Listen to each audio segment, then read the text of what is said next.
और आप जो है वो नाम, और जो यूनिट है, कितने यूनिट है? 30 यूनिट, 20 यूनिट, 20 यूनिट के नाम अमीर साहब आपने दोबारा दे दिए इसको, तो आप एक दो चीज़ में मौलाना अब्दुल साहब ताकि खत्म हो जाए। अच्छा अमीर साहब आप बताएं कि ये जितनी भी यूनिट है सब यूनिटों का इजलास कब बुलाएंगे? प्रोग्राम कर दिए थे जनवरी, कौन से जनवरी के पहले हफ्ते, ठीक ये हो गया होगा।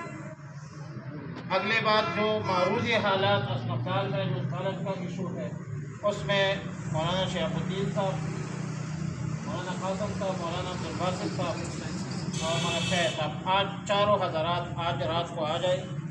अमीर पर नबूवत के जो अमीर है